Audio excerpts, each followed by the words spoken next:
Welcome to St James Park, Newcastle for another big match live. The visitors here today are West Ham United.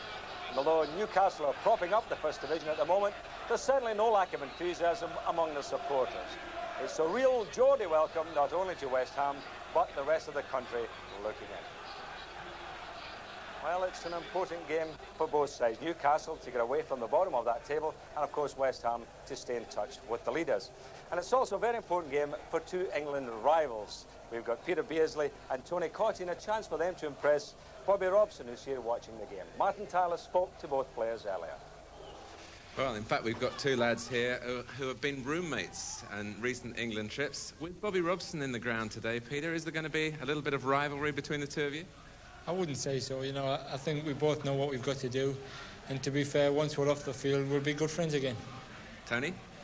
Well, same as what Peter said, really. We're best of friends off the pitch, but once you get on the pitch, it's a different matter, really. But you are, in your England ambitions, really competing for either Peter's place or Gary Lineker's place. Well, to a certain extent, yeah. But, I mean, there's no rivalry between us. I mean, if I can get that place, good. If I can't, you know, I'm still young, so I've got plenty of time, really. The last time you played against West Ham, you ended up in goal. I suppose you don't want that to happen again today. No, especially the result. You know, if I end up in goal and we win, it wouldn't be so bad. But I ended up in goal when we were 5-0 down, so it ended up 8-1. So I was quite happy that we scored a goal while I was in goal. And Tony didn't put one past you? No, that's right. He had one of his probably worst days as regards scoring. When they score 8 goals, you expect Tony to score at least 3 of those. But he's proved this season, and as he did last season, that he can score even when they're just winning 1-0.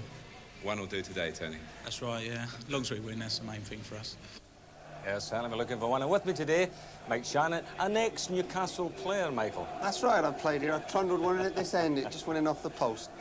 Mind, they didn't take them long to suss me out. I lasted 3 weeks up here.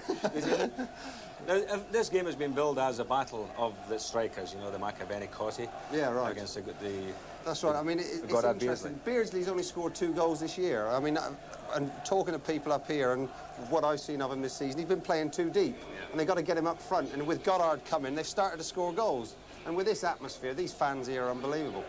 Good. It makes for a tremendous game, doesn't it? Yeah. Well, I saw last week at the game at Chelsea, you know, and I must say this, that Newcastle didn't play very well, Michael, in the first half, and yet in the second half, the point you're making about Beardsley started playing up front, you know, made 1 goal, scored another, and, you know, the transformation was amazing. But I think West Ham may have a little bit too much for them. Well, like I say, I think they've just started to play at the right time. They've got Goddard who's come here and given them a spark.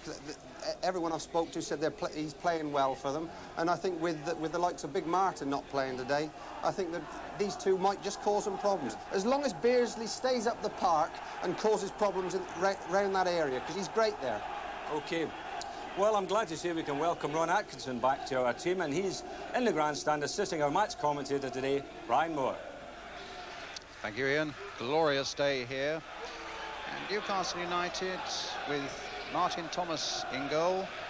And a back four that's at full strength with Peter Jackson, bought from Bradford City earlier this season for £250,000, coming through a test on a calf injury. In midfield, Andy Thomas has been in particularly good form. His 2 goals at Chelsea last weekend, making sure of a valuable Newcastle victory. And then, as we've said, what a promising and developing partnership up front. Paul Goddard, troubled by an ankle injury all week, but now playing against his old teammates, and Peter Beardsley. Well, West Ham's injury troubles have all cleared up. Phil Parkes is in goal. Ray Stewart has recovered from injury, returns to right back. In the midfield, Neil Orr with a ripped back, and the influential Alan Devonshire with a slight hamstring were both past fit today. And then up front, the combination of Cotty and McAvenny. Well, it's the same sort of exciting prospect for us today as Goddard and Beardsley produce at the other end. And the real man of the moment, Paul Goddard, some 7 seasons he had at West Ham. And he only trained yesterday, in point of fact, for the first time this week with an ankle injury. And then went off to Whitley Bay in the afternoon to paddle in the icy waters there. Well, the man who's got to try and beat is one of his greatest friends, Phil Parkes. As we get underway, West Ham in the claret and blue shirts attacking the goal to our right. And Newcastle United, of course, in the famous magpie stripes. West Ham with an amazing away record. They've yet to be beaten away from home this season. And a win today would put them up into 4th place in the table. Pick on by Cotty. Cross-spring them not at all. Anderson. They have a very good record against Newcastle, do the Hammers. They've not lost to Newcastle in the last 12 meetings. They won here last season 2-1 thanks to Cotty and McAvenny. Good work here as Roeder tries to bring Paul Stevenson into the action. And then winning 8-1 at Upton Park. And Newcastle had real goalkeeping problems and Peter Beardsley went into goal.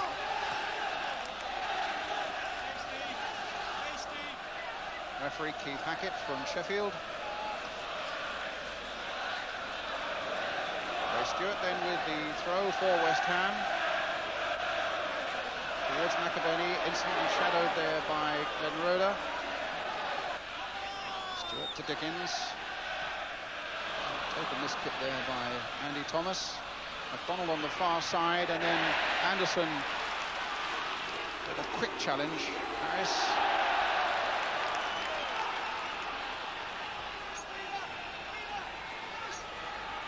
Neil McDonald with the throw for Newcastle. Here's Peter Beardsley.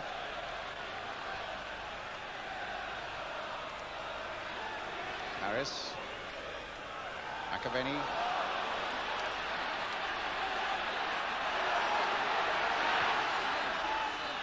Picking out Mark Ward. Concentration flagged for just a moment. The pitch can't be blamed. It's in absolutely perfect condition.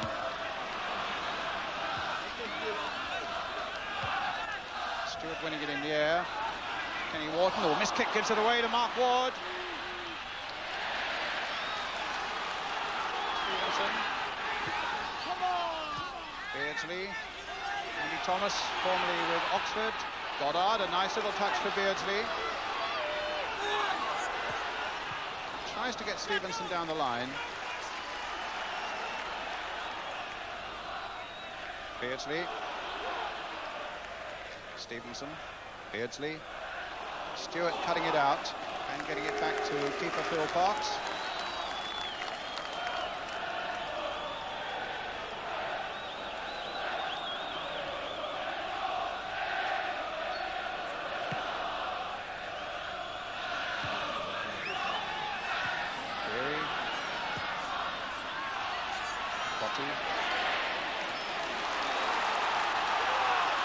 Playing with enough confidence early on, and having seen them yesterday, Newcastle in training, that win at Chelsea last week did wonders for their spirit and their confidence. They give every other impression than being at the bottom of the First Division table, and there's no doubt that the arrival of Goddard has had a lot to do with that. It's a throw to Newcastle. Beardsley. In fact, Willie McFall, the Newcastle manager, was saying in its way, getting Paul Goddard here, that's Kenny Wharton, but getting Paul Goddard here is in its way like having had Kevin Keegan here. It's lifted everybody in the club.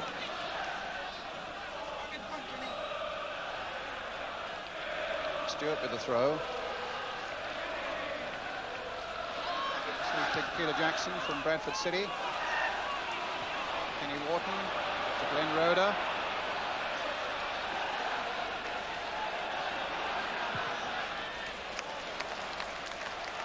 McDonald on the far side.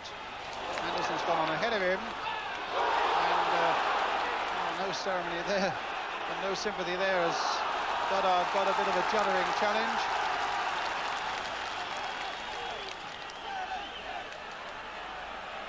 Anderson. Goddard. And Hilton getting that away for West Ham, going as far as Jackson. Getting it through to Thomas. Across the face of the goal, a missed kick by Stewart, almost letting Newcastle in. Here's Stevenson. Beardsley.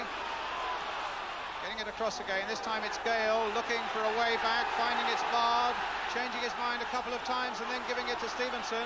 And West Ham just at the moment a little rocky at the back. Goddard with the shot. Saved by Parks.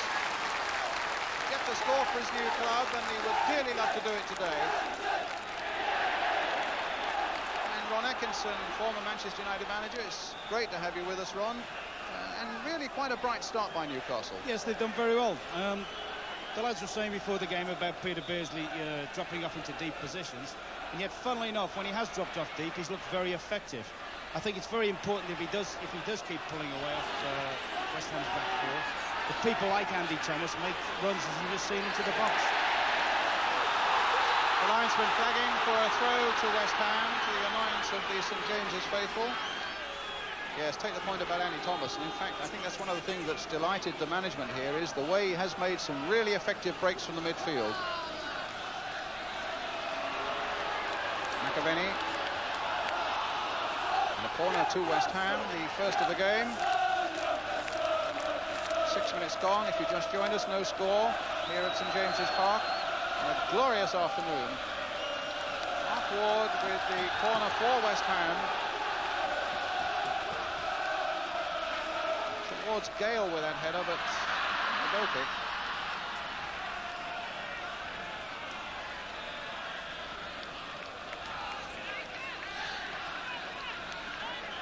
Peter Beardsley, having said the arrival of Goddard, in fact, has given him a better service over 3 games than he's had for the whole of this season, with no disrespect to the people he's played with before. It's just that their style has changed a little bit. Goddard, you'll be noticing, holds it up so well and brings other people into the game, encouraging Beardsley to take a more forward position.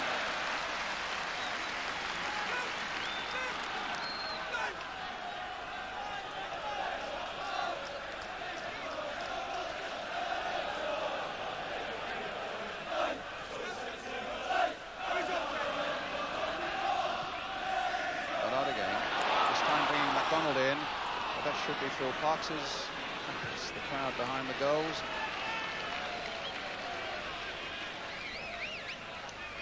Phil, 36 years old. Extraordinary twist in his life, and Paul Goddard's. They shared a car to training for about 6 or 7 years, and in fact he's got a little business on the side of replacement windows, and at this very moment is sorting out some replacement windows for whose house? Paul Goddard's.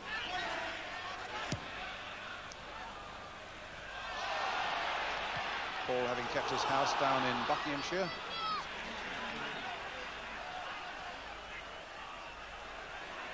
Begins.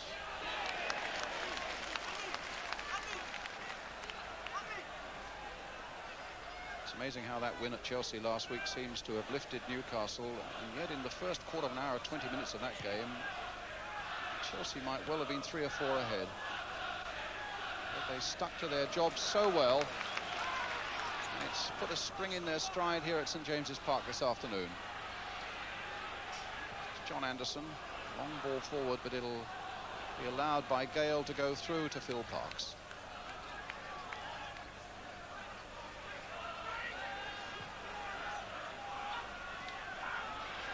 McAvenny. Having said that if West Ham win, they go 4th. If Newcastle win, they go off the bottom and leave Manchester City there. So I imagine if there are any City fans watching today, they must be rooting for West Ham.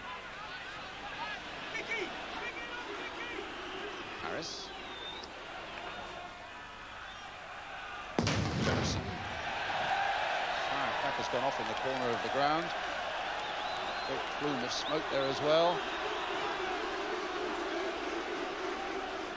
A few photographers crowding around that situation at the moment. And some ambulance men have gone in there too. In the meantime, Devonshire plays it forward. And now Anderson for Newcastle United. Good run here by the fullback. And Goddard is offside. And Parks came screaming out. It's very noticeable at the moment, Brian, that West Ham are tucking both Ward and Devonshire right in tight. They're not breaking forward at all. They're just content to let Newcastle push at them and try and soak up the pressure.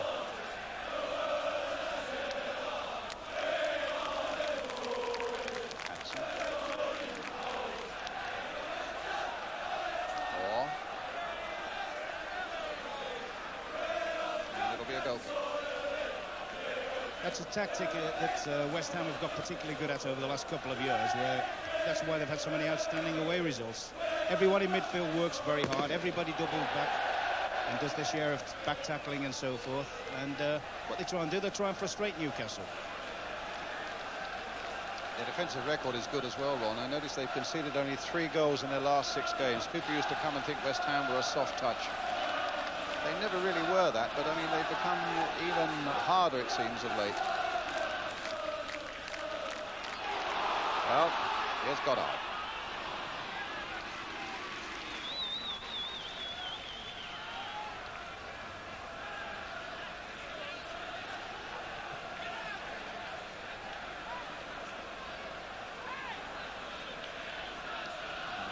Thump you may have heard a minute or two ago. I gather was a firecracker set off in the crowd. And I'm glad to say it appears that nobody's been hurt. Just a few eardrums bruised. Mark Ward.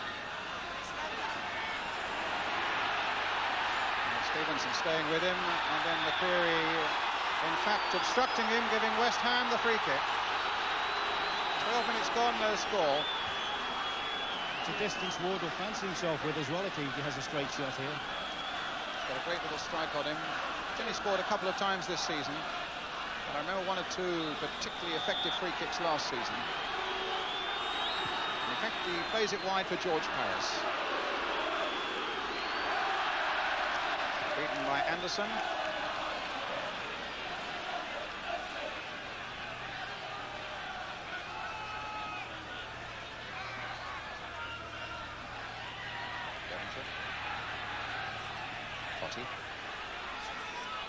Side for Devonshire again. McAvenny. Roeder sticking very close to him. Good play by Roeder. And a slip by Orr allows Beardsley to nip in. Free kick given to Newcastle. I think there was possibly a handball there. In comes Hilton. Ward.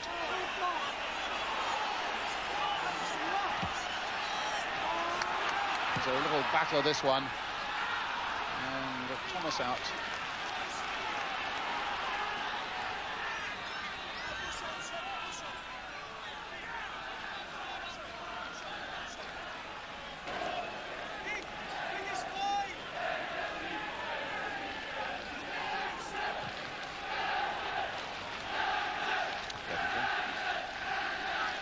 No score with 13 minutes gone.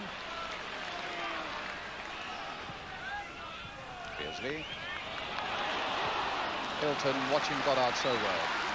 Big Paul Hilton. The news, incidentally, of Alvin Martin. He played a reserve game yesterday. Came through it unscathed, so John Lyle, the manager, tells me. No doubt Alvin, like Jeff Pike, who did the same yesterday, will soon be looking for a first-team place again. Ward's pass far too far ahead of Cotty.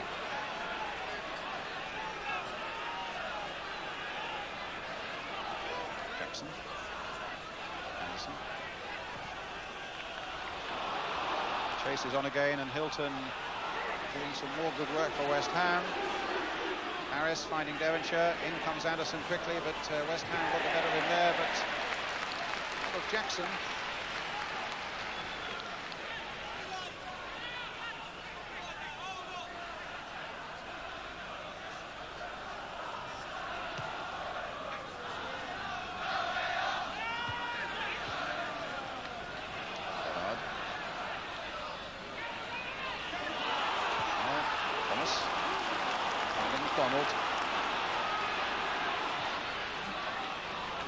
Thomas again. Beardsley waiting in the middle. So is Paul Stevenson. Beardsley trying to get it through to Goddard. Getting it through to Anderson, and Ward getting it back. There were howls for a penalty as the full-back came storming in. But I'm sure the referee was right. Yes, I thought there was some brilliant little link-up play between the Newcastle team and Brian. I'm not so sure, you know, the Tackett, who I think is probably the best referee in the game, was right there. Be interesting to see this now.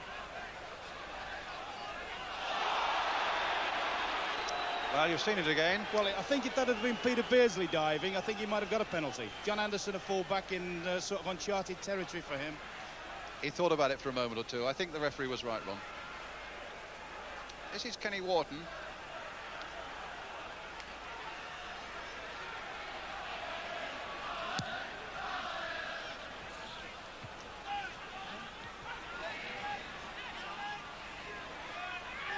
Stevenson and Stewart getting it back. But whether it was a penalty or not, there's no doubt that Newcastle have made a pretty good impression, haven't they, in this first 16 minutes? Yes, they've closed down very well in midfield, which is going to be important to them, because West Ham are as good as anyone in the middle of the park when they're allowed to be. But that's something they've got. They mustn't drop off people like Dickens or people like Ward or Devonshire. They'll all be out to impress the England manager. Wharton getting it away, only as far as Orr. Nice touch by him for Stewart. Hilton completely fooling McCreary. Dickens. Lovely skills. And finding Hilton. Devonshire.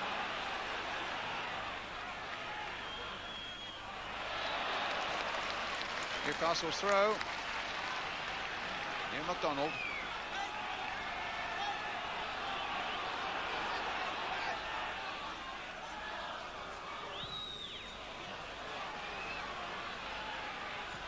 Beardsley alone up there. Stewart following him across the field.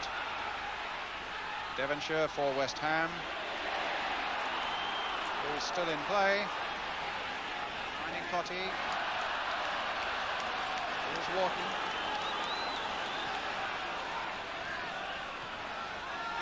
Again. Thomas. Rhoda. Creary. Jackson. Thomas. Wharton. Andy Thomas again. This time looking for Neil MacDonald. And some good covering by Alan Devonshire as the big young number 7 of Newcastle United came in. Once again, Brian, good build-up from Newcastle. MacDonald came flying in off a long ball. As you so rightly said, full marks to Devonshire, stuck against his man and has saved West Ham from a very embarrassing situation. Well, Mark Ward now for West Ham.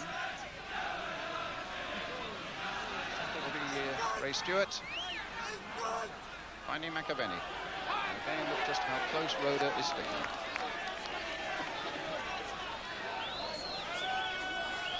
McAvenny 5 goals this season, Cotty 14. Last season between them 53. Dickens keeping that in. And in the end forcing Jackson to concede another corner. Ward again will take it. Tony Gale's gone forward. And Hilton's up there too.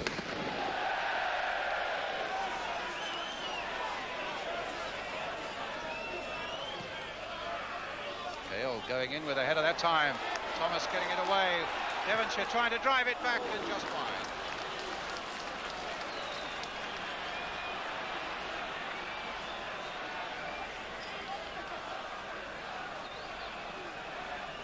Thomas, the 27-year-old, in fact 27 last Friday.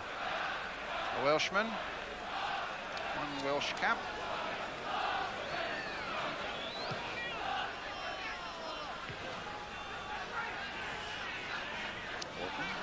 Rhoda. Stevenson. Gale just ducking in. Hilton taking the safe way out as he thought, but presenting Newcastle with their first corner of the game. Well, they've certainly got a few big fellas who might exploit this. Neil MacDonald's in there. Glenn Rhoda, another 6-footer. Peter Jackson, another 6-footer. Paul Stevenson will take it.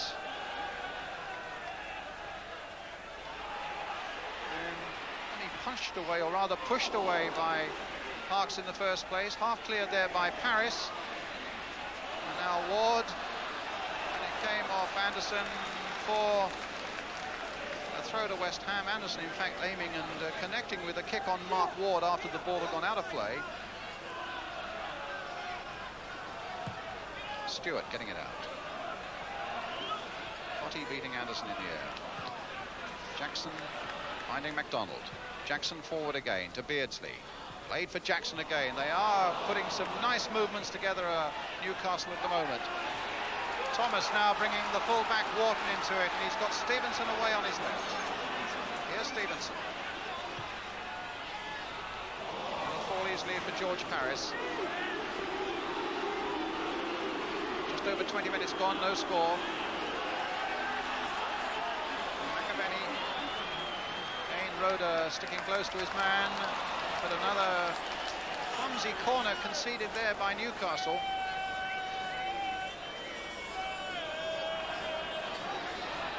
Will take this one. Well, I don't know whether Mark Wood's got some sort of a knock, but watching him, he doesn't seem to be zipping up and down the line as he usually does. I mean, I think he's a player that could force himself into the England squad. And yet today he seems just content to sit, and he does appear to be having problems when he's sprinting. Let's watch that. Gale. Devonshire playing it in again. Another deflection for another corner.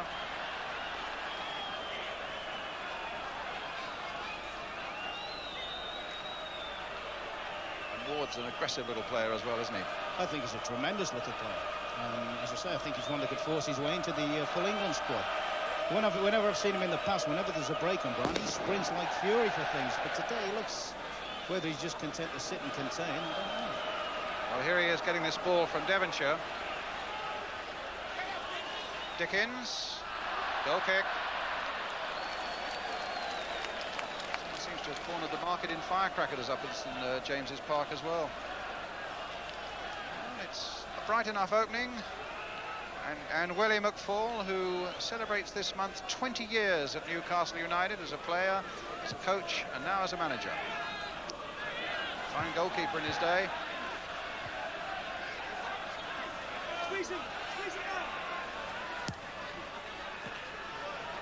Comes off McCreary for Dickens. Anderson again. MacDonald. Goddard. Again, that example of him holding it up and trying to bring other people in. Goddard again. This is the fullback Anderson, and Dickens back with him, but the flag was up for a free kick to Newcastle. Number 2, John Anderson, came on a free transfer from Preston way back in 1982, spotted by Arthur Cox when Arthur was manager here, and doing such a great job at Derby. And certainly Anderson's doing a fine job here. MacDonald then with the free kick for Newcastle.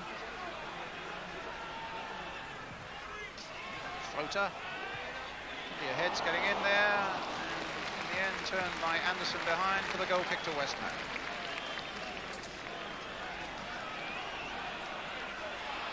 McAvenny.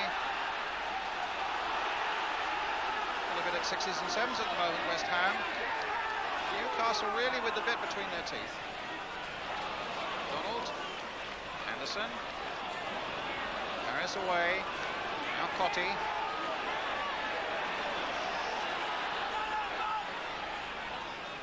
Or Stewart. Ward. Forward pass there, cut out by Andy Thomas. West Ham's throw.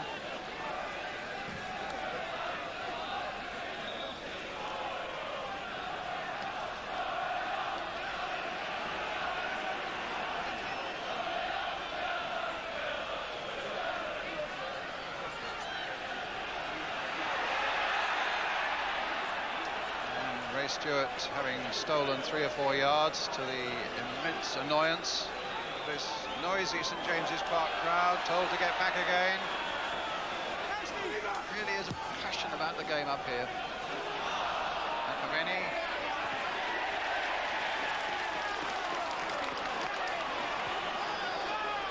This is McCreary, and they're hustling.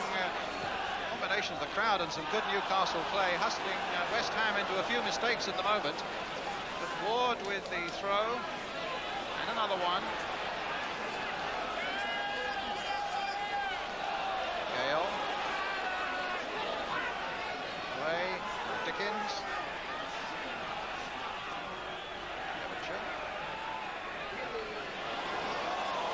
Cotti. And McAvenny's waiting in the middle. Good work by the keeper. A simple pass to McAvenny would have meant a certain goal. Now it's Beardsley with West Ham forced to come back and defend, and Ward getting back at the expense of a corner. Well, a slip in the Newcastle defence very nearly allowing West Ham, and I'll speak to Ron about that in a moment. Stevenson with a long cross.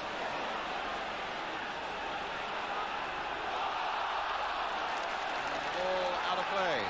Touch and go that, Ron. Yes, it's certainly West Ham's best moment in the game, and I think Tony Cotti will be disappointed that he didn't produce him with the final ball there. Stewart with a header away. And now McAvenny. No, there was a foul by McAvenny on Andy Thomas, and a free kick to Newcastle United.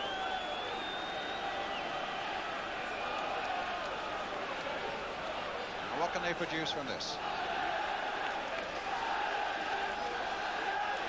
When you're bottom of the table and you're starting to play well, you do need a goal to top it all off before any disappointment can come crashing in. Wharton's behind it. He won't score a goal that way.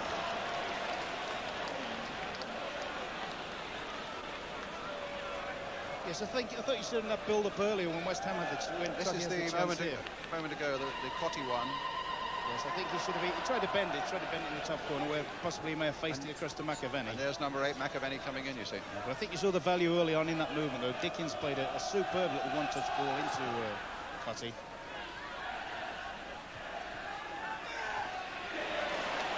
That'll be a West Ham throw.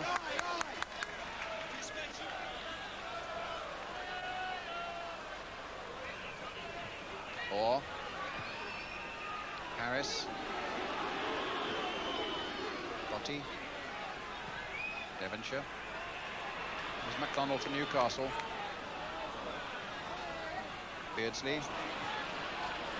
Thomas. Good play by Orr. Ward trying to get McAvenny away, and the keeper's out again. I certainly think it's very important to Newcastle, though, while they probably are the better side at the moment, that they cash in on it, because you've always got the impression that West Ham have probably got at least 2 gears they can go up a little bit. Anderson now for Newcastle. Harris finding Devonshire, perhaps a little luckily. That's a better ball, though, by Devonshire for Dickens, and Ward is making a buzzing run down the right, but again, it wasn't the best of balls. But here's Mark Ward. Now Dickens trying to bring Stewart into it, but there wasn't enough on it, and it's Kenny Wharton for Newcastle. Ben Roeder. Wharton. Stevenson. Running into trouble. Ward gets it away. McAvenny's onside. Cotti's making a run towards the far post. And again, Martin Thomas is down. Roeder. McAvenny. Beardsley. Thomas. Goddard. Nice turn. Crowd enjoyed that.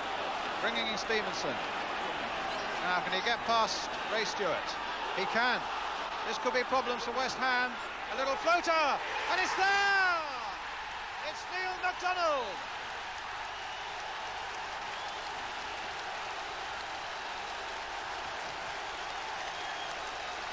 Look at the delight at St James's Park, and the danger signs were there for West Ham from the moment that Stewart was beaten by Stevenson here. Ron Atkinson. Yes, he's done very well here. It's probably the first time Stevenson's taken him on in a one-to-one situation.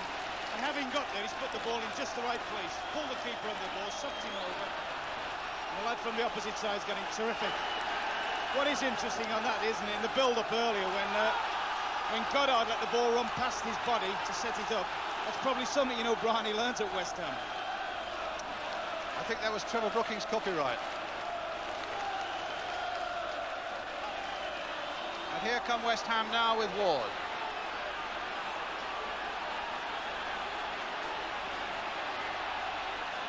May have been obstruction, but the referee says no. From a game point of view as well, Brian, I think that's given the game a hell of a lift, because I think you'll find at West Ham were very content, weren't they, to just sit on the game and push it about. Now they've got to start sprinting and playing with their customary zip. And here it is again. Newcastle fans won't worry about seeing this again. Some great play here by Paul Stevenson, and a lovely little cross. Phil Parkes just about gets his hand to it. No, he doesn't. And McDonald is there to finish it off. It's Ray Stewart. Alan Devonshire.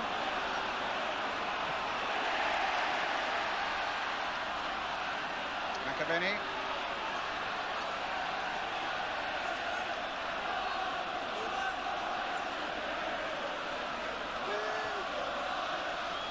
McAvenny on again. The flag was up for an offside against Cotty. Kick to be taken by Glenn Roeder.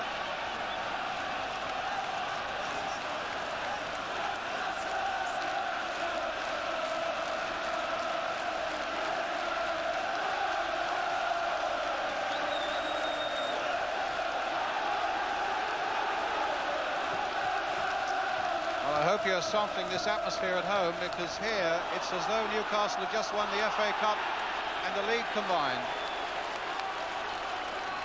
Look at these marvellous Newcastle fans. Brian, these are as good a fans as there are in the country now. I remember coming here last season, end of the season, we're beating them 4-1, and their crowd were cheering as if, like you just said, as if they were winning the cup final. Well, that's the man behind it, Willie McFall.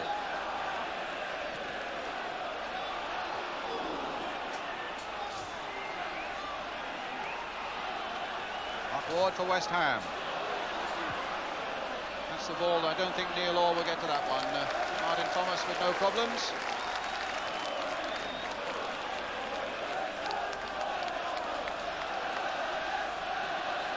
Ian McDonald, who scored for Newcastle, that's his 4th of the season. The previous 3 all came from the penalty spot.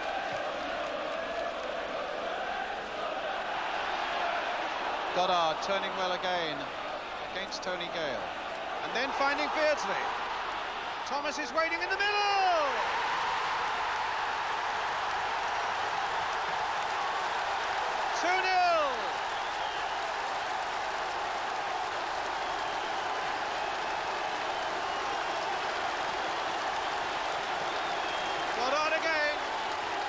combination with Beardsley, and again a delightful cross. The man is free. It's Andy Thomas, 2-0. Brilliant link-up play, Bob. What about a word for the referee there? Play going on and everybody was wanting a free kick on Goddard. Now a real problem for West Ham. Ward, the Stewart. Well, Newcastle's bright start has borne precisely the right fruit now. 2 goals with 34 minutes gone. It's also very pleasing for the boy Thomas, isn't he? He looks as if he's going to have a tremendous career when he first started off at Oxford, and then he had bad injuries that set him back a bit, and this looks as if it's now giving him a lease of life coming up here. 2 last week at Stamford Bridge, and 1 that's really got him going here this afternoon. Well, he's got it, but he's lost it, but McDonald is there to save it for Newcastle.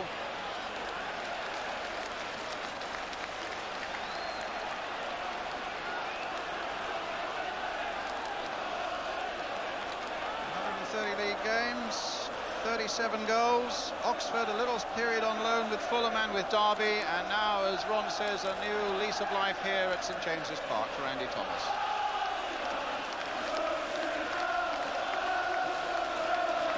And West Ham's unbeaten away record now looking to be in real trouble. Yes, I would think Newcastle would be very happy now if they could just keep it like this till half-time and take stock of the situation.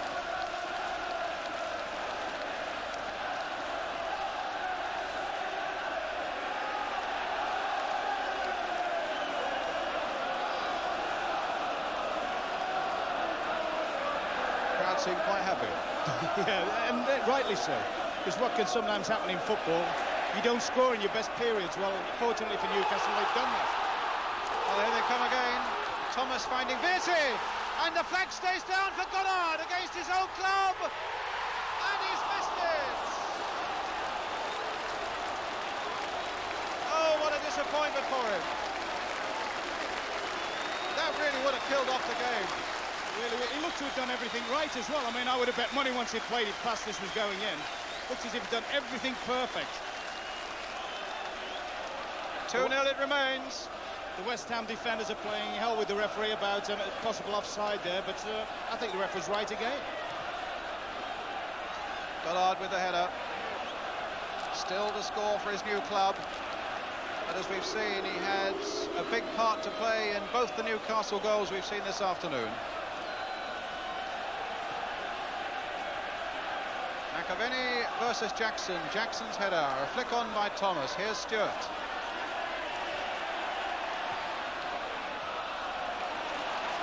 McDonald now for Newcastle.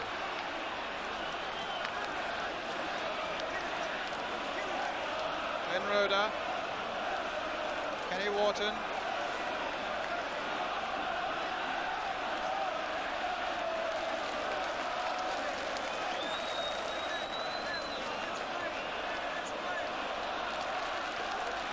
Wharton.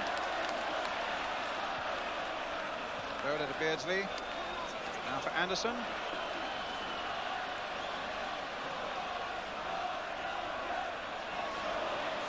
Harris. Devonshire. Played in for Dickens. Short for McAvenny. Dickens again, sidestepping the referee. Here's Neil Orr. Mark Ward getting it towards Dickens again, but cut out by Andy Thomas. This is Paul Stevenson. Beardsley. Good play. They're really playing some stuff now. You would have to blink if you looked at the league table to think that this side at the moment, leading 2-0, are at the bottom. Stewart.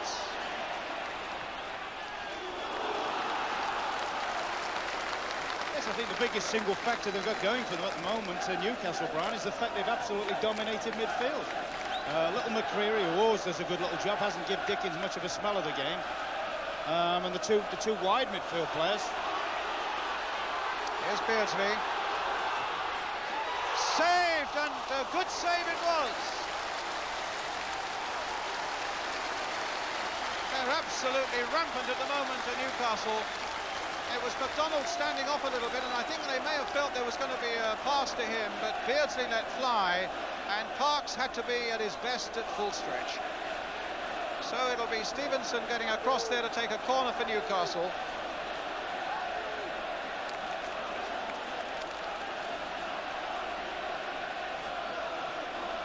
Billy McFall and Colin Saggett, his coach. Ward for West Ham.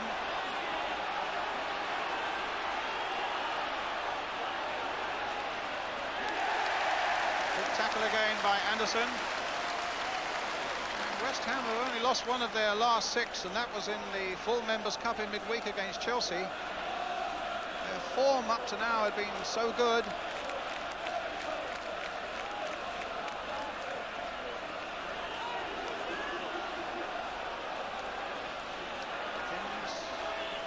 Harris.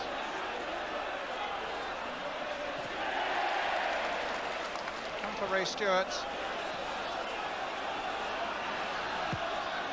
In towards Frank McAvenny. Here's Paul Goddard, chested down for Beardsley, and Beardsley getting it back.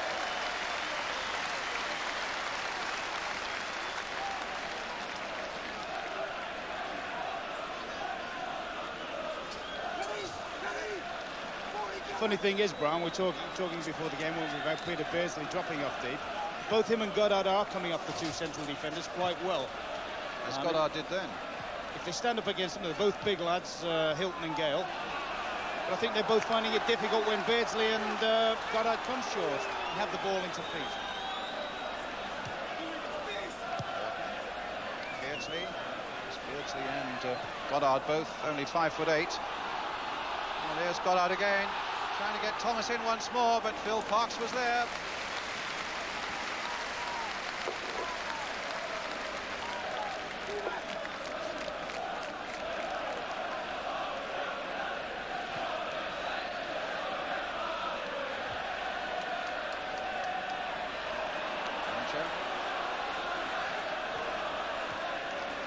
Stewart. McAvenny versus Roeder. Wharton keeping it in and gets the throw.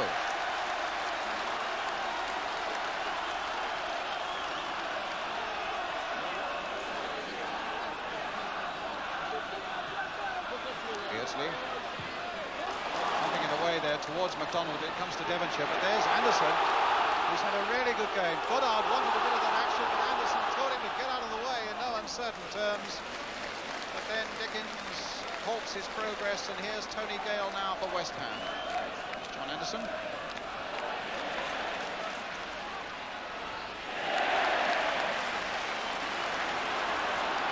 Well, that stumps Devonshire down.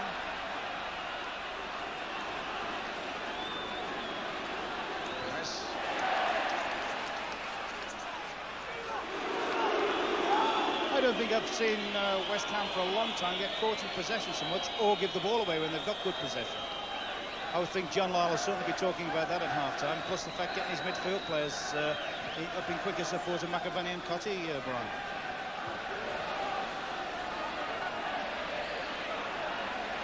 Dickens. Caught again, you see. Goddard taking it up. The little ball this time for Thomas, but it's Paris who takes it up now for West Ham. Cotty has drifted away to the left-hand side. He's got McAvenny waiting in the middle, but not a lot of other support, and he holds his arms out, as you could see, saying, well, come on, somebody help me. Stewart. Ward. Lovely little ball played in for Ray Stewart. Needs a good cross. Roeder behind it for Newcastle. Ward, the little touch for Hilton. Here's Orr. Newcastle still leading 2-0. Paul Hilton. Look at Beardsley coming in there to quicken things up and trying to hustle a mistake out of West Ham. It is with Mark Ward again. Gets his cross in that was deflected, and Jackson, no nonsense, gets it away.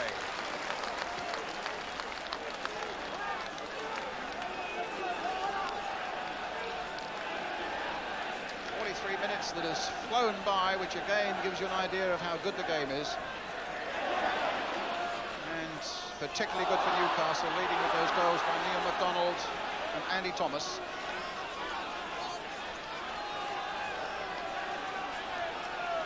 Bottom team upsetting the odds, leading West Ham 2-0. Roeder with the header away, helped on by Andy Thomas. Goddard flashing with Paris there. Accidental clash as they both went for that one, but it looks to me as though the referee is going to book George Paris. What did you feel about that, Ron?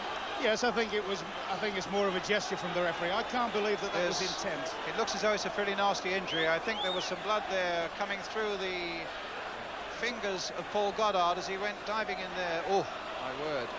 It's actually it's caused by Paris taking his eye off the ball, wasn't it? Paris actually turned away. That's why he's caught Goddard in the head. Shades of Glenn Hoddle and Steve Hodge for England a few weeks back. A really nasty clash of heads. And in fact, both the physios are there.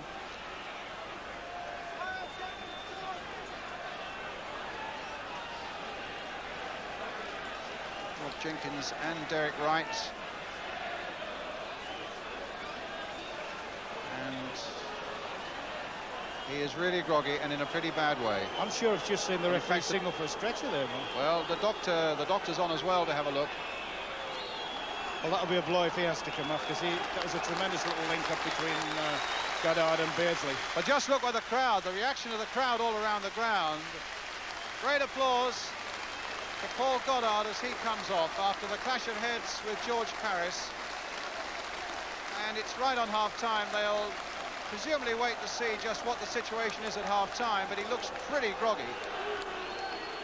And I would question whether Paul Goddard will be back on the field.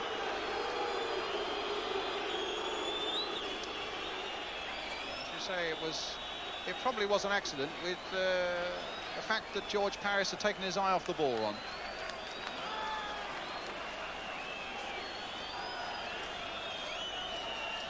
So Newcastle for the moment 2 goals up, but down to 10 men.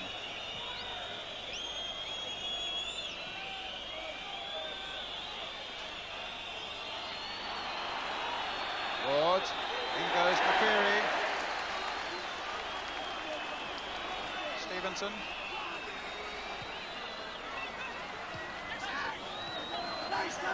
Ward. Or to McAvenny. Half-time whistle. Full of incidents and full of good things for Newcastle United, except right at the end when Paul Goddard has gone off injured. With those goals by Neil MacDonald and Andy Thomas, giving the team at the bottom of the table a real hope of picking up 3 points here at St James's Park. 29 minutes and 32. We'll get the views in a moment of Ian St John and Mike Shannon. That's after the break.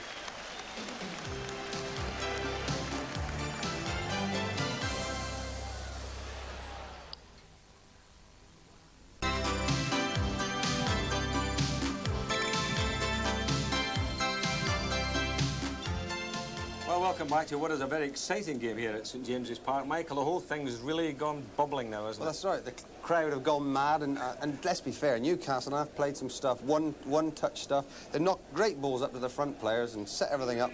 Goddard's had a great game, and they've got what they deserve. They've played tremendous. I must say I was very disappointed with West Ham. I think they came up here thinking there was going to be a stroll, and Newcastle get on amongst them. That's what annoys me. The likes of Alan Devonshire haven't broke sweat out there, you know. I mean, they're strolling around, and little Wardy never started for half hour.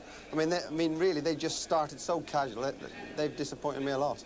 Well, Neil MacDonald's goal, we needed a goal. We were saying, and Brian was saying in the commentary, how we needed a goal, didn't he? Exactly. And what came just at the right great time. goal as well. I thought, again, that West Ham never got support on the fullback there, Ray Stewart. And when he was beaten, there was no cover there. The ball went over to the far post, and there he was, a little header. But that's what we want more of, isn't it? You know, I mean, that was perfect. As soon as that lad got the ball, I shouted, get at him. You know, I mean, when players do that, they get to that byline, they knock balls in the box, you're always going to get goals. And that's the second most important thing in the game, is to get to that byline. And they've scored 2 goals by doing exactly that. Well, Peter Beardsley, for me, I thought, again, early in the game, was playing a little bit deep. But yeah, we both said that. Yes, but he started getting more involved up front. And in the second goal, that's again, right. the Goddard, Beardsley... great ball from Goddard again here. And he's done great. He's just took his time and a little clip back. And well done the 2 midfield players. They've been getting in the box, great positions, and they've scored 2 good goals. Headers as well. Well, that's right. I mean, the Andy Thomas lad I saw last week scoring 2 goals at Chelsea. Right. And Big Ron was saying he thought he was always going to be a good little player, you know. That's right. But he's a very positive lad, and he likes to get in the box. He drifts in those spaces. But like I say, when Beardsley got round the edge of the box, anywhere around the box, he causes havoc. I mean, and you know, I mean, he nearly scored there as well. We're talking about people who nearly scored. I mean, Paul Goddard almost scored, and you have to feel sorry for him because when he got clear that time, and he's only got the goalkeeper to beat. Great build-up, Ian. It was a good build-up, and you thought, well, here it is. He's just going to pick his spot, and it shaves the post. And like I said, he done the right thing. The keeper spread himself. He just tried to clip it over him, and he's clipped it wide. He's unlucky. He's had a great game, Goddard. Well, I hope he gets back. I've just heard that he won't be coming back, Mick. He's seemingly had a bad gash on his eyebrow. Just one instance is likely to change the game. You know, if West Ham come out... I don't think you can blame Paris there, Mick, because we've all gone into clashes like that. And exactly. Paris sort of turned away from the clash. He looked after himself. Paris looked after himself. I mean, and we've all done that to survive as long as we have in the game, you know. And I think he just tried to get out the way. And unfortunately, Goddard was a bit too honest for his own good. And he was left. He couldn't help himself. Well, it's going to be a blow anyway for Newcastle in the second half. Paul Goddard won't be out. But we'll take a break, and we'll be back in a couple of minutes.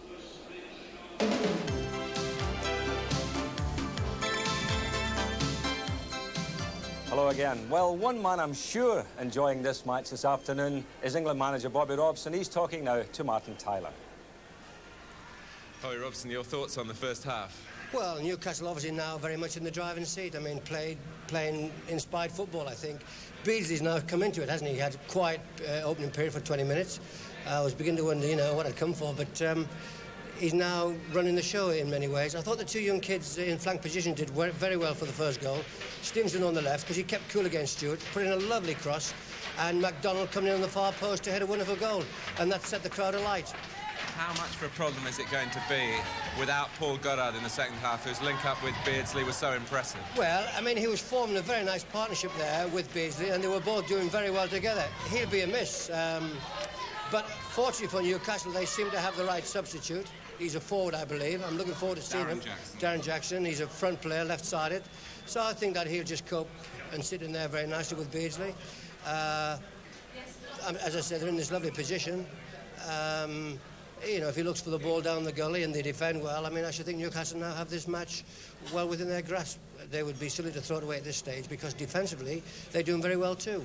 Tony Cottee also very much in your mind. Your verdict on his first half? Well, he's been very well marshalled and shuttled, I think, by Jackson, who's having a very good game. But he's an elusive little character, as you know, Tony Cottee, and you've only got to forget about him for a couple of seconds, and he can steal in there and, you know, put the game sort of in West Ham's favour if they don't watch out. But generally speaking, the two centre-backs of Newcastle are doing very well against McAvenny and Cottee. Bob, thanks very much indeed. Let's go back up to rejoin Brian Moore. Thank you, Martin. Well, there's the man who comes on, Darren Jackson, down for £40,000 from Meadowbank Thistle in Scotland, and he was telling me just before the start that the whole of the Meadowbank Thistle side are down here to support him today, so maybe they must have known he was going to come on as a sub. He's on. Paul Goddard, as you know, injured just before half-time. We'll see if we can get an update on that before we leave you this afternoon. West Ham now coming out. Ron Atkinson, where do you feel now the battle might swing? Well, I think tactically, I think that Willie McFall will probably just put Darren Jackson in as a straight swap for Paul Goddard. I certainly think that West Ham have got to push their game forward and get more sprint support from the middle of the park. There's not been enough things happen from Alan Devonshire, Mark Wood or young Dickens, as I said in the first half. Now the crowd have raised their voices again as Newcastle United get us away at the start of the second half. In the striped shirts, remember, attacking the goal to our right.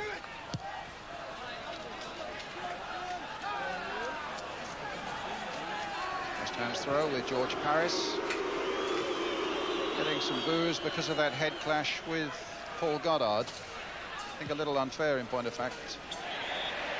Free kick to West Ham. The foul by Jackson on Cottee. It's gone on a moment or two after the initial thrust. And Jackson showing that he got an injury high on the thigh. And referee Keith Hackett having a quick word with Tony Cottee. West Ham's free kick.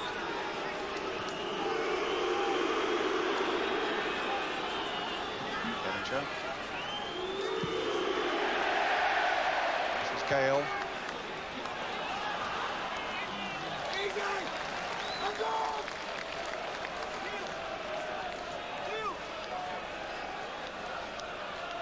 Anderson.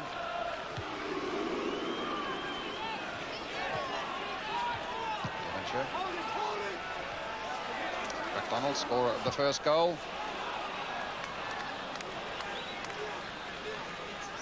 John Lyle, the West Ham manager, with Mick McGibbon alongside him, one of his coaches.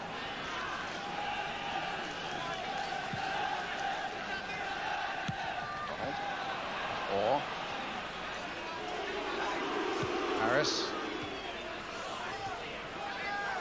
McAvenny. And Rhoda back. Harris getting quite a roasting from the Newcastle fans. It'll be quite a test for him, Ron, in the second half. Yes, a little bit unfair, but obviously they've just lost their hero, and it'll be a test of the lad's character. Well, here's Tony Gale. Mark Ward.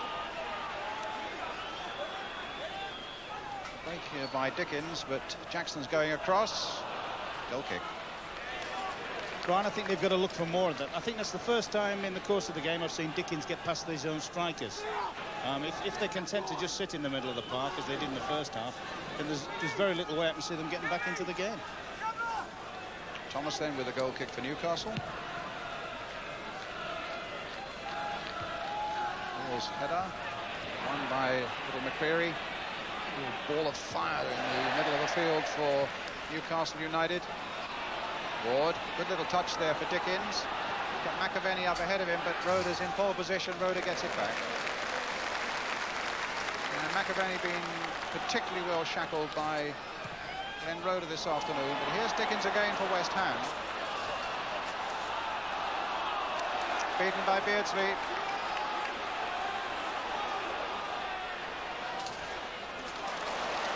And now bringing Anderson into it. Beardsley's gone on the run. And Darren Jackson's on the far side. And it was Stewart forced to give away the corner.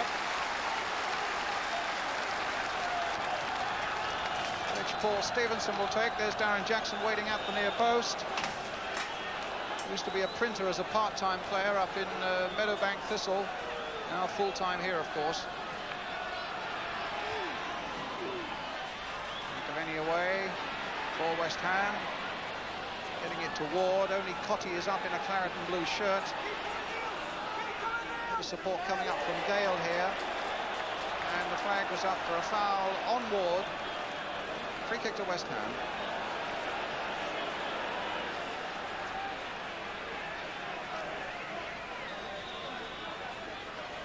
Stewart with the kick. Rhoda and Dickens are way over the top.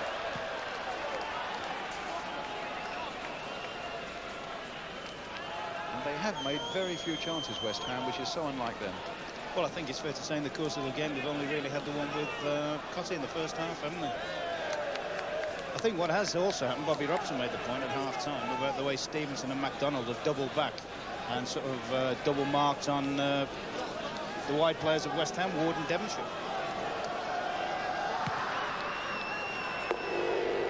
Hilton versus Darren Jackson. Gale to Stewart. Wharton. Stewart again. Creary. Stevenson. Beardsley. Cut out by Devonshire. Andy Thomas, scorer of the second goal for Newcastle this afternoon. Jackson. It'll fall this time for Cotty. Ward away on the right. Or feeding Cotty again. Now it comes to Ward. No, cut out by Wharton. Beardsley stopped by Hilton. Really good competitive stuff and a lot of pace to it, and Newcastle leading by 2-0. Rhoda. Stevenson. Beardsley. Misunderstanding there between Darren Jackson and Peter Beardsley. And here's Tony Gale now leading the charge for West Ham until McCreary gets in. Ward. And now Jackson. And Beardsley is onside, but Harris, with a little bit of acceleration, gets in there.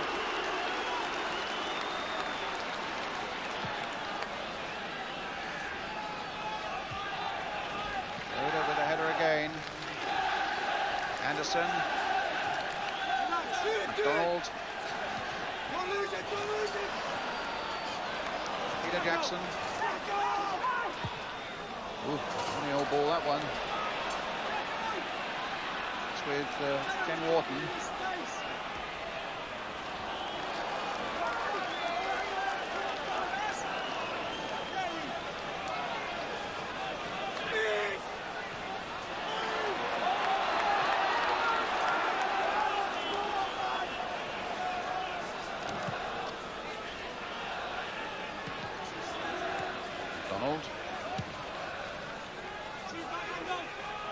Jackson versus McAvenny. Again, Jackson taking no chances.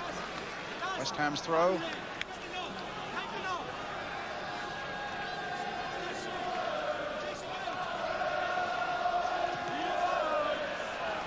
McAvenny. Or Stewart. Ward had come towards him. Beardsley. Gets the ball through. Andy Thomas is after this, and again Harris is there.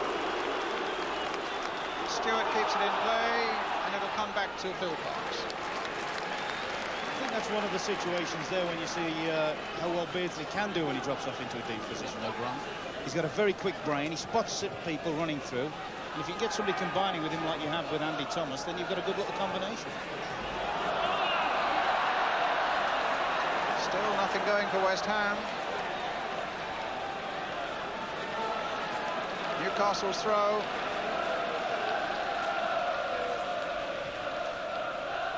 Kenny Wharton.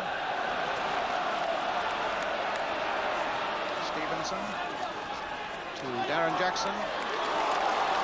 And this should be easy for Stewart to get it back to Phil Parks.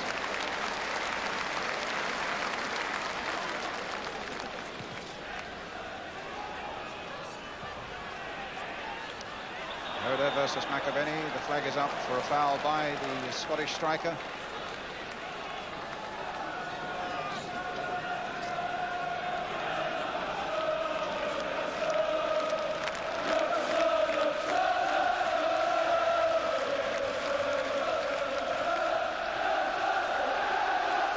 Gale getting it back.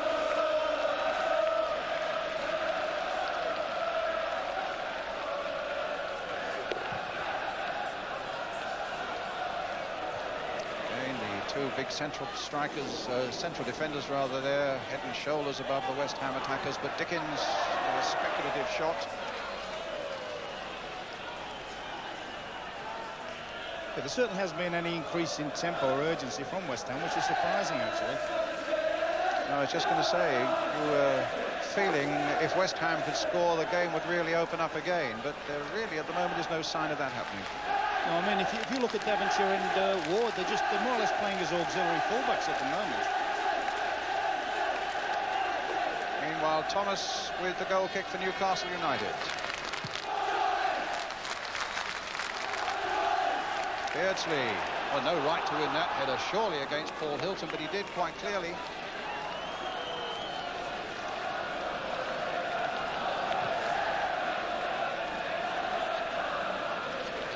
That'll be a West Ham throw to be taken by Mark Ward.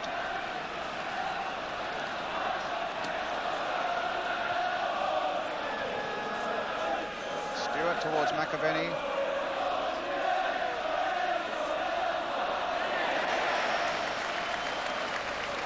Wharton, their longest serving player.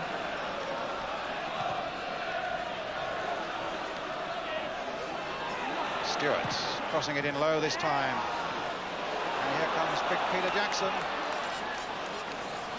To Darren Jackson, but moving Neil Orr for West Ham. Tony Gale. Getting it back to Stewart.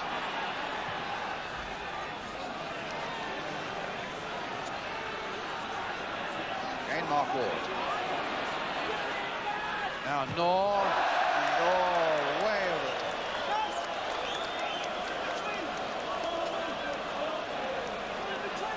top.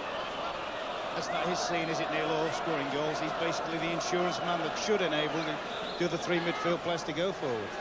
Well, they're going to bring on Paul Ince, the young midfielder, substitute in place of Alan Dickens. Be the first time he's come on in a league game as Alan Dickens goes off with a slight knock, I think. He played against Chelsea, did Ince, in a full Members' Cup game, his first appearance in the midweek. And there he is, straight in the action. Wharton. Beardsley came off the hand of Orr. It'll be free kick to Newcastle. Thomas, Wharton.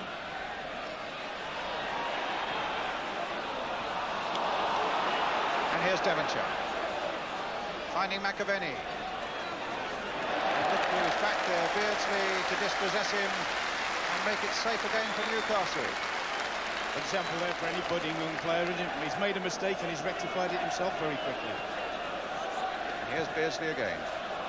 Now Wharton, as I say, their longest serving player. Made his first appearance, in fact, Kenny Wharton, the little left back in 1979 against West Ham at Upton Park.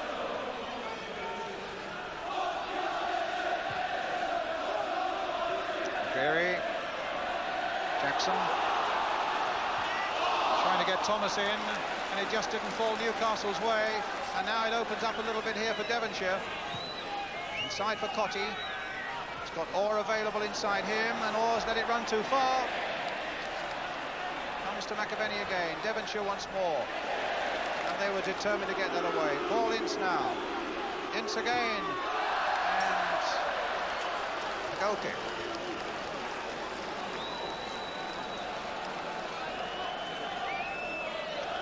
I was talking to John Lyle before the game about this young lad. I've never seen him play before, Brian. And he was saying he's not too dissimilar to Dickens in his style of play. And certainly at the moment, they're going to need players that can break forward and score.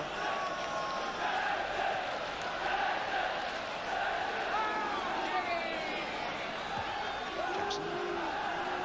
Cavani. And Roeder gets it back. He's had a really good game, Glenn Roeder.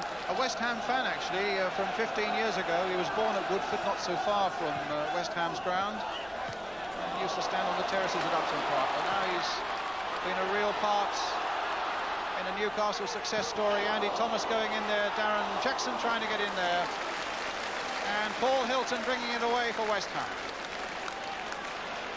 Ince getting it forward, but Jackson getting it back, and now Glenn Roeder again for Newcastle. Ince once more. McAvenny. Ince played a good ball there for Cotty. In Neil Orr now playing it wide for Mark Ward. Tough little character, Ward. Not easy to dispossess, but they've done it again. Wharton finding McDonald. Now Beardsley.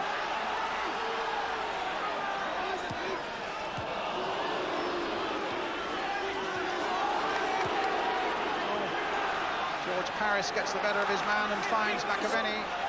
Only Cotty really is up for him. There's a bit of support from Paris as well. Now Neil Orr coming in. And a free kick given to West Ham.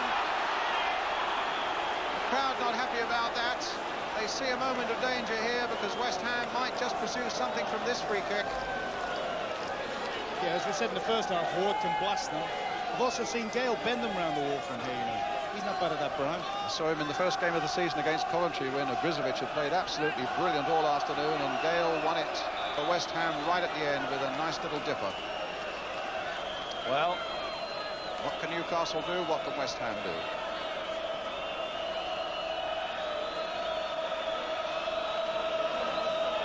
Scored a couple of times this season, but this is Ward. Pushed away well by the keeper. And it didn't go out either. Now, is this caught Newcastle napping as Paris puts it in and Anderson gets it away?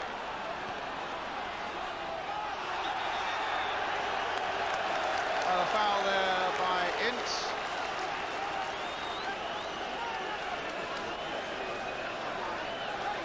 And it needed pushing away. Roeder with the free kick for Newcastle.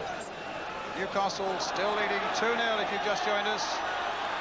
Team at the bottom of the first division putting up a really good performance. West Ham with the free kick. Yeah, that's been the most impressive part of the performance for me, Brian, has been the composure of Newcastle. I must admit, before the game, I expected to see Newcastle just lashing it forward and chasing. Whether it's the advent of Goddard and Beardsley, two small guys up front where they've got to knock quality balls in. But they've certainly played some very, very good football.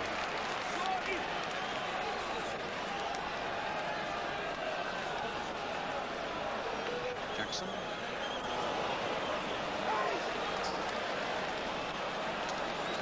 Roeder.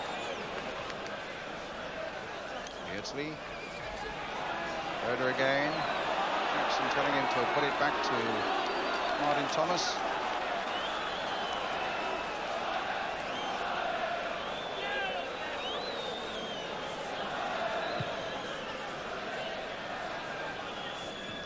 Just getting a touch. Darren Jackson, the substitute, on for Paul Goddard, if you just joined us, who had a nasty clash of heads with George Paris just before half-time. Thomas going in. Now West Ham with McAvenny.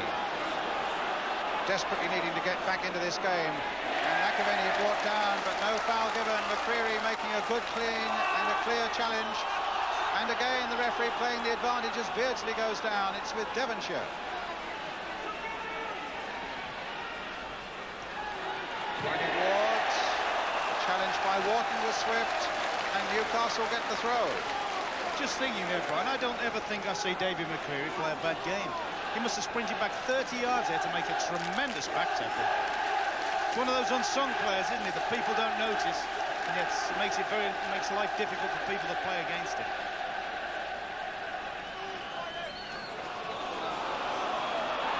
Run again by Stevenson. This time it's out of play.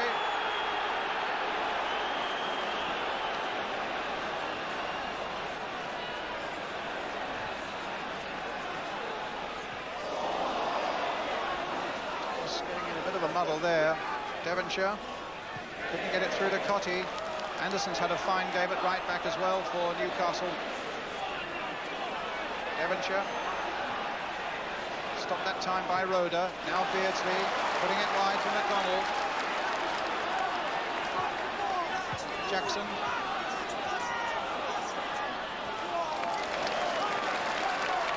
Anderson. Little ball played in again for Darren Jackson. Turned it into the path once again of Andy Thomas.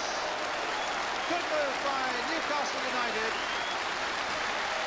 Brilliant build-up again, Brian. One great little ball in from the right full-back Anderson. Nice little turn back from the new lad, and Andy Thomas might have been on the sheet again. This is Darren Jackson. It was a lovely little touch inside. A perfect one there for Thomas. Just had to readjust slightly, and it was enough to put it wide. Peter Beardsley. In goes McCreary. Beardsley coming back again, inspiring everybody around him at the moment. Paul Stevenson. Ray Stewart a long way away towards Cotty, but again it's cut off by Rhoda. In comes Hilton, or Devonshire. Ince, come for Devonshire again. Wide this time for Ward. Or Ince. Paris. And a free kick for the foul by Cotty on Glenn Rhoda.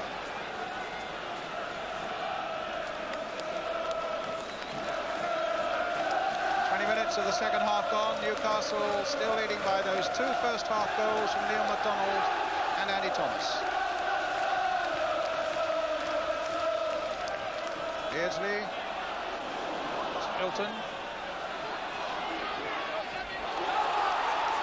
Now Paul Stevenson, the man who made the first goal. Peter Beardsley, the man who made the second goal. And still with Beardsley. Trying to thread it through.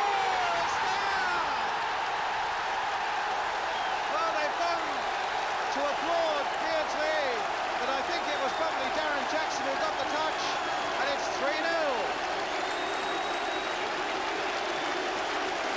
What a great little run here by Beardsley. Hurtling past one. And into the back of the net. I think Brian here has done fantastic as Peter Beardsley. I think when he gets to this particular point, I thought he might have done better with his cutback. But it's just, he stabbed it home. What a good start for the kid.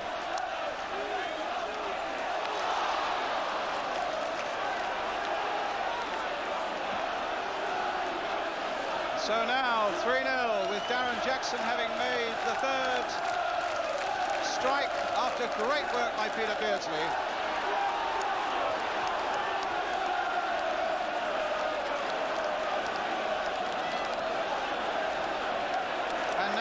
Must feel there's no way back, but just look at the delight that's brought to people on the far side of the ground there.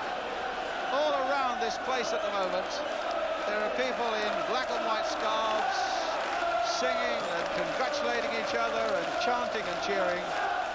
There haven't been many days like that, if any, this season. Oh, now McAvenny in trouble with Rhoda. And the referee across very quickly to intervene, and McAvenny could be in serious trouble here. It's a bad day for West Ham, and it could become worse.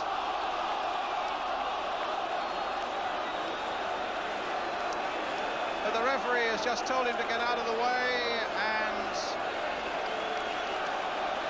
it looks as though no action will be taken. The referee having a long word with Glenn Rhoda as well. In the end, no action.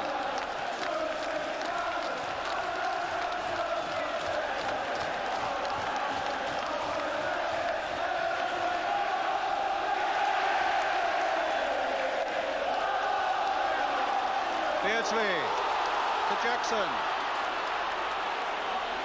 And a free kick given to Newcastle.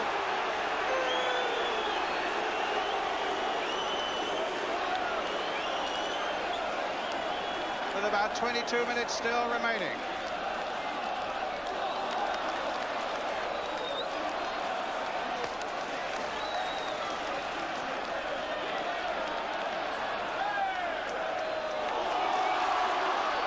Beardsley, Stevenson, Jackson still in the middle, and another corner.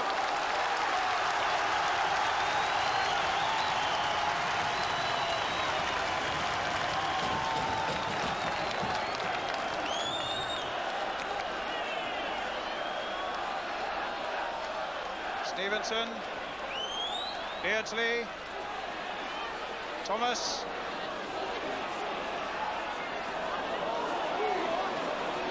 Ince bringing it away towards Mark Ward.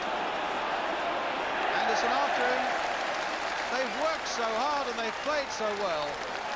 Bottom of the table, you must be joking. Well, if they go on like this, of course, they're not going to be tonight. A win here takes them above Manchester City and above Chelsea.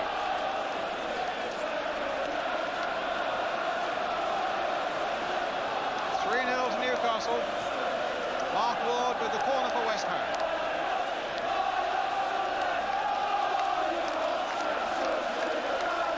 McAvenny to Ward.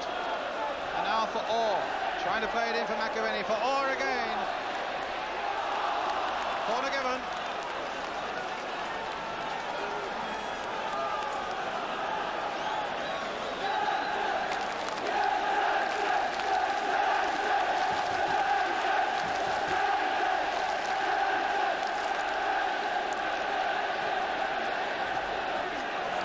He got it away, but not far. It's for Ince, and he's brought down. But yes, the free kick's given. Peter Jackson, the 5 and the 6 there, had a tremendous game at the back for Newcastle today. There really hasn't been a weakness in that Newcastle outfit, right the way through. Now let's see. Last time it was a belt from Mark Ward. Will the variation be a curler this time from Tony Gale? Ward is behind it, Gale's behind it. It's a curler, and it's easy. Kenny Wharton. Toward Newcastle.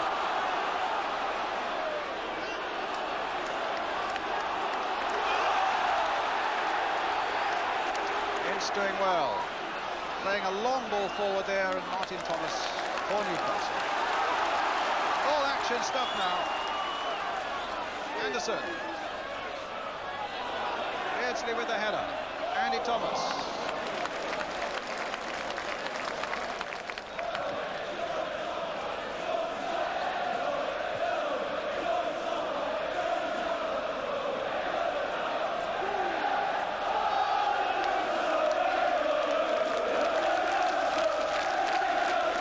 Just listen to this crowd.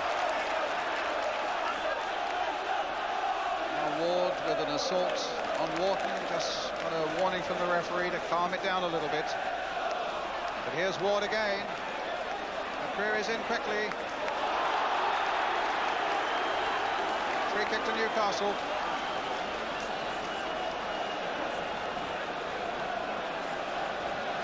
I'm absolutely astonished, Brian, about the lack of spark that's come from West Ham. I mean, they're a very good side, as good a side as there is in the country to watch normally. A side that give a lot of players a good playing time, and yet they're playing there as if they've got nothing at all to play for, and a win today would have taken them right into the top bracket.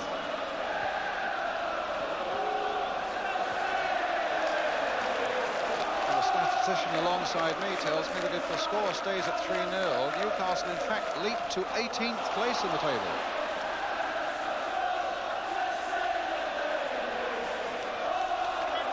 Well, Gale in a bit of trouble, and a mighty kick gets him out of it. Just look at the crowd on that side there. This is an astonishing afternoon for them, and they're enjoying every moment of it.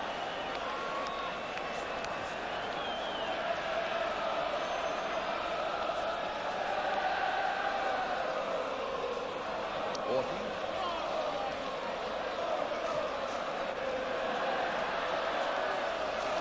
The header by Gale Only reaches Peter Beardsley. Is he going to perform some more magic? This time Phil Parkes is down.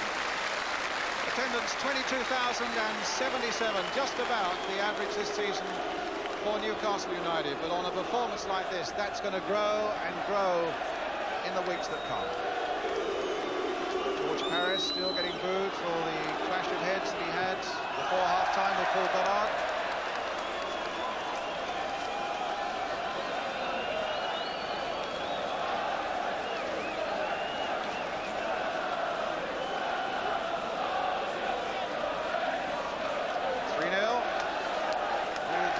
Over a quarter of an hour ago.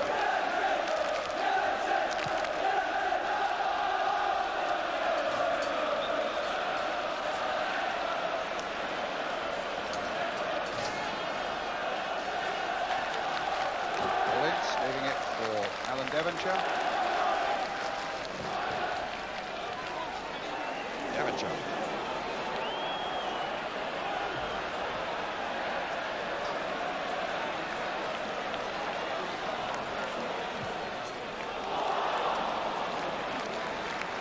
I think that's the first time Brian Devonshire's gone past anyone all afternoon, isn't it?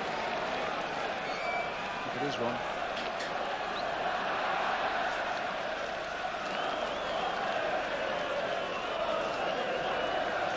Mark Ward.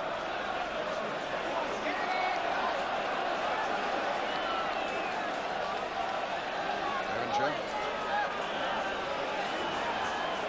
McAvenny. Devonshire. Or Stewart. Cotty. More like a West Ham move, this one. Devonshire. Stewart again. Or playing it in early, but that should be a keeper's ball quite comfortably. In fact, it goes for the goal.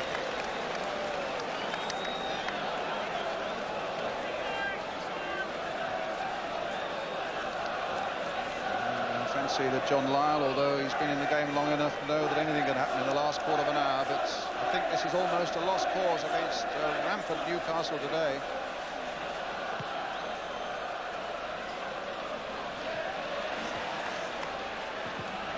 Harris gets it away. Anderson, free kick to West Ham. I think it may have been a foul on George Paris. There he is.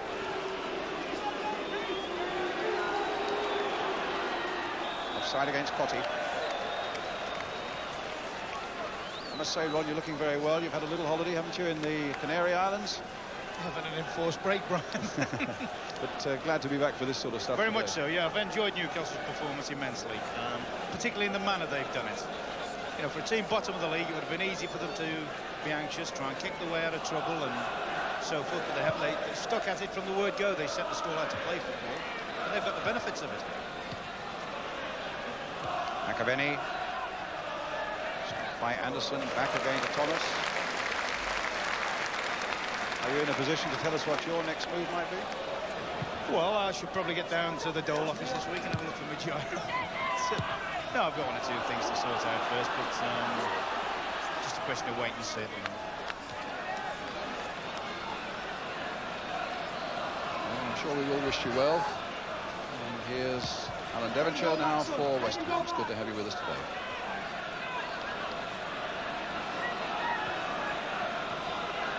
Stewart. Frank McAvenny.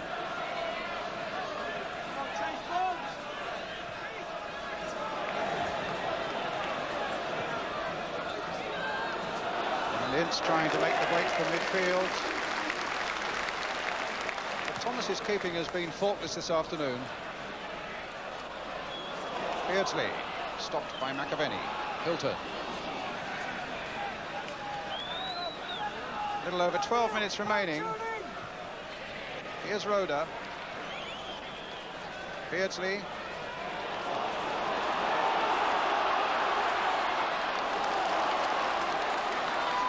Bringing Stevenson in again. And another corner.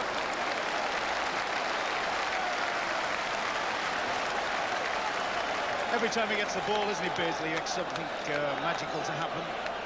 He's got beautiful, quick feet. Beautiful feet. And a great little character to go with it. A real, genuine guy. Well, here's Good raking shot by Thomas, turned away. And McDonald trying to get it back again and punched away by Phil Parks. I think there may have been a foul on the keeper. It'll be a free kick to West Ham. But again, a tremendous shot coming from Newcastle United. Andy Thomas. And Parks pushing it away well. Good picture of it. From Newcastle again.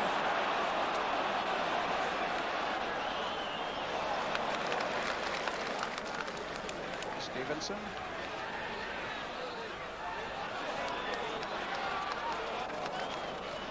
Anderson. Beardsley. Played in there towards Thomas, and West Ham get it away. It's John Anderson once more. Such a strong player, and he's had such a good game. Beardsley stopped by Ince, and now Ward. All a bit muddled in there just this last moment or so, but here's Mark Ward trying to make a bit of order out of it. Harris is away down the left. Well, he's got past McDonald. Inside for Cotty. Here's Paris again. Or to Ward. Bringing in Ray Stewart.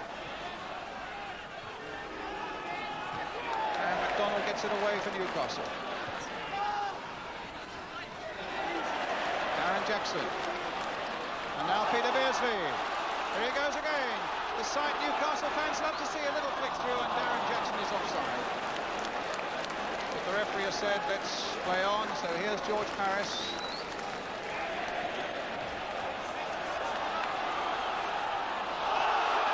Stevenson brought down, a free kick for Newcastle. It's with Wharton, they all want to come up in the attack now. And here's Kenny Wharton, looking to play the ball in. And another shot. Oh, by Thomas. 4-0.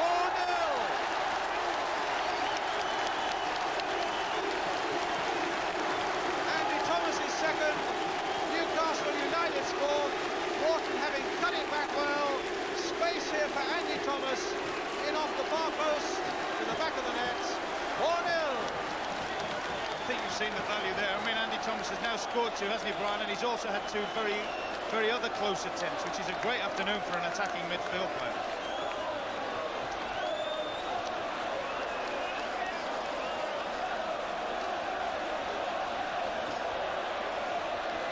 You have to say to yourself, Ron, how on earth it is it that they are bottom of the table? They've won only one of their last 6. They've scored only 16 all season in 18 games. And now this.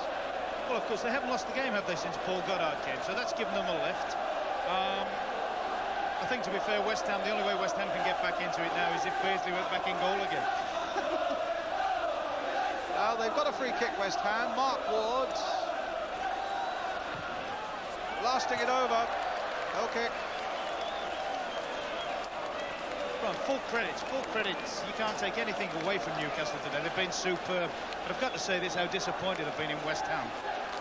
Things we've mentioned earlier, like their lack of support play, and even their quality of play hasn't been anything like you expect from a West Ham side.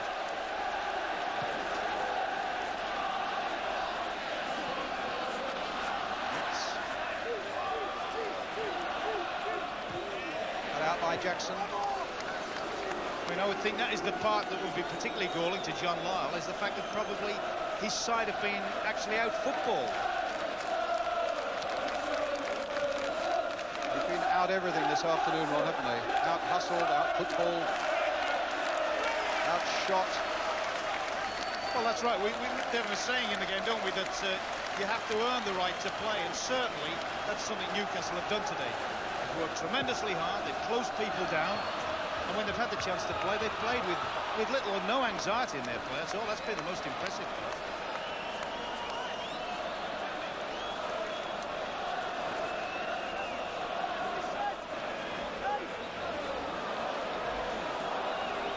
Looking to get round Roda. It'll be a West Ham throw.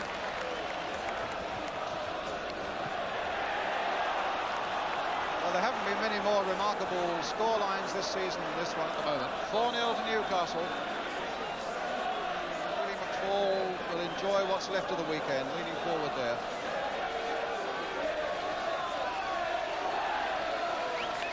Good too for the physio Derek Wright, who's worked so hard this week on getting players fit and has succeeded.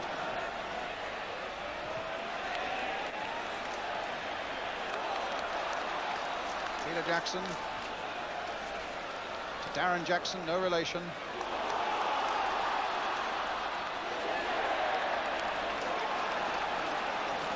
Free kick to West Ham.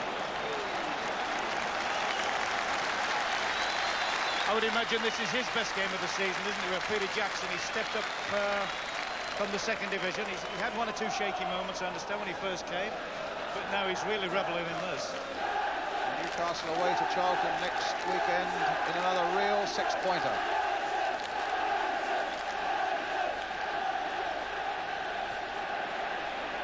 Well, they're certainly a side worth going out to watch at the moment.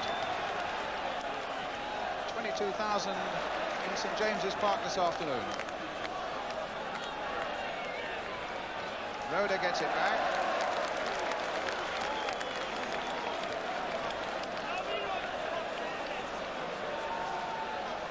Left.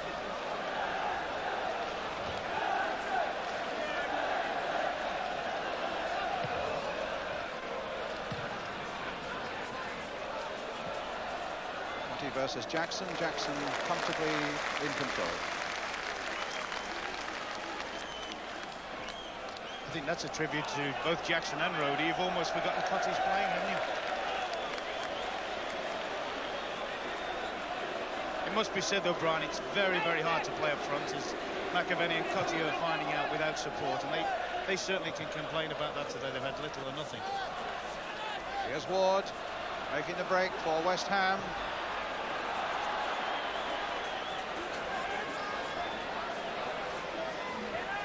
Stewart.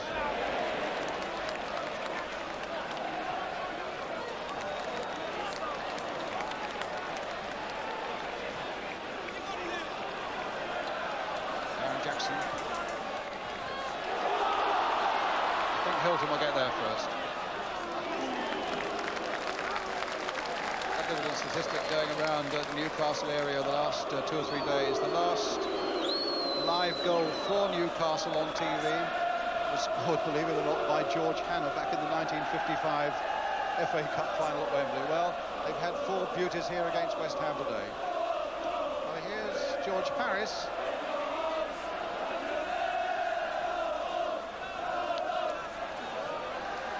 And again, little McCreary in so quickly. Ward trying to get Ince away. Jackson's across there once more. Brought down right on the edge of the box. And another Newcastle player down. Beside the referee. It's David McCreary.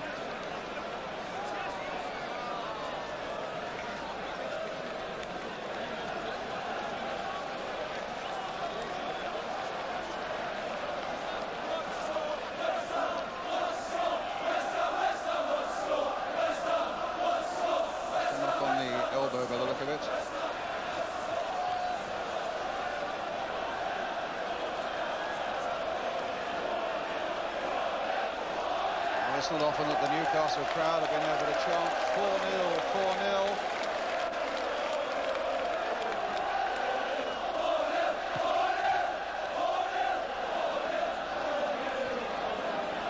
It's Devonshire, Hilton, Harris, Ince, Devonshire. There's Ward. Trying to get Cotty away, but again, Jackson was there. Ward shot over the top.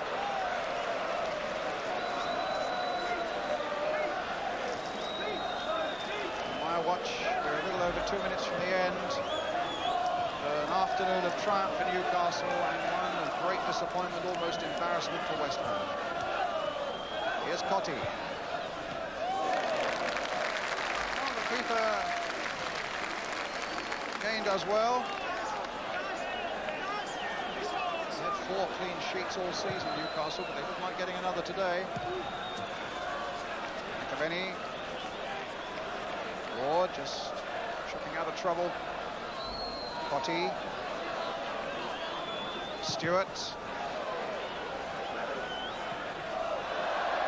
for the goal kick. I think in the last 10 minutes or so, Ward has pushed right up as an orthodox winger. And he's probably had more contributions at making things happen around the Newcastle box than he's had, or than anybody's had in the course of the whole game. Makes you wonder what would have happened if he'd moved up a little bit earlier, Brian. A quick sum up, Ron, before we come to the last moments of the game. You would surely see Newcastle now, on the basis of this, using this as a platform of getting away from trouble. Yes, particularly if Goddard's not out for a long time. They can grow from that. They've put a run together for 3 or 4 games now without defeat. And the manner in which they're doing it, sometimes you have to stick to your beliefs. And I hope Newcastle continue to play in this sort of style. It's good for them. Law losing it out to Andy Thomas. He's looking for a hat-trick, but he won't get it there. Law for West Ham. We're inside the last minute. Ward for West Ham. For Paris. In for Cotty. Devonshire. To Mark Ward. And a deflection, but again, Martin Thomas alive to it.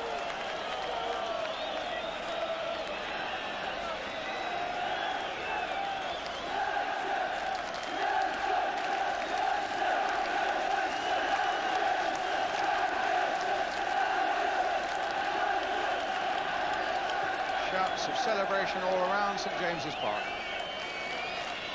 Just looking for the referee now to blow that final whistle.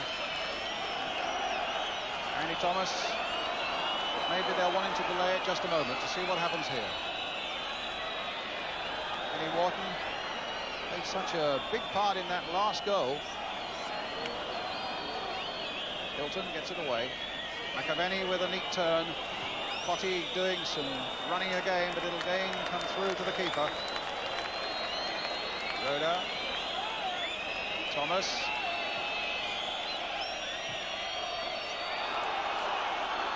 And here come Newcastle again with Paul Stevenson. Beardsley.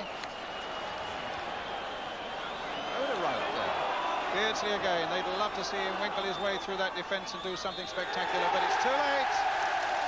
A great afternoon for Newcastle. They're off the bottom of the First Division table. 4-0 victors to the delight of this 22,000 crowd. 2 goals by Thomas, 1 by McDonald, and 1 by Darren Jackson. 4-0 the final score. We're going to get another verdict in a moment from Ian St John and from Mike Shannon. 4-0 to Newcastle.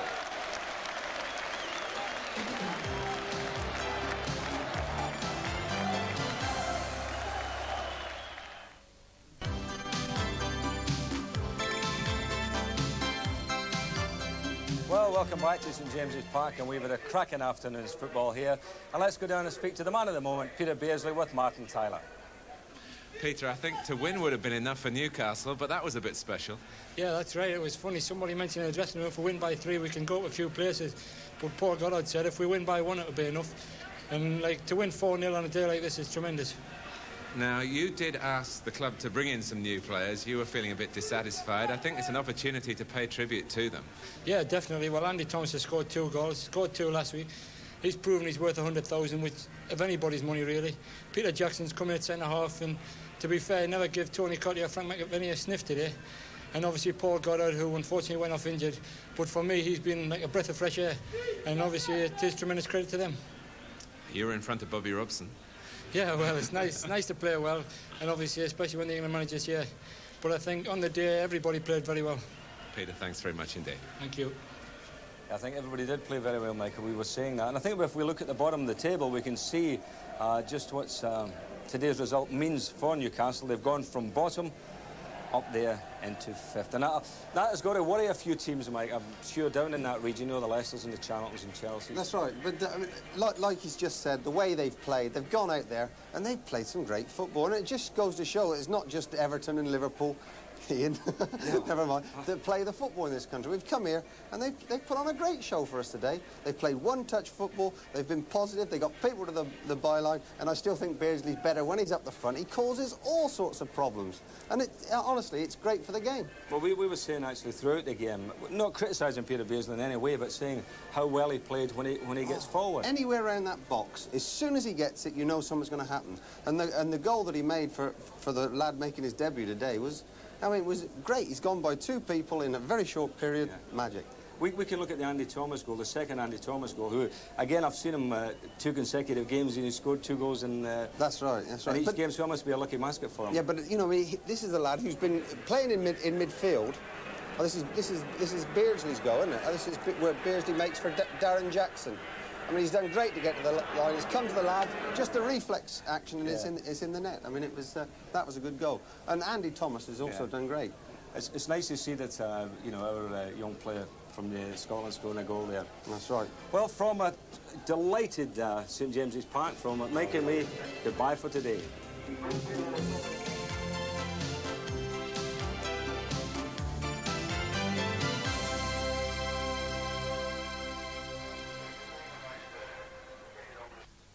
The search for a head... And Marty Jones. More about it from your MC, Paul Sharma.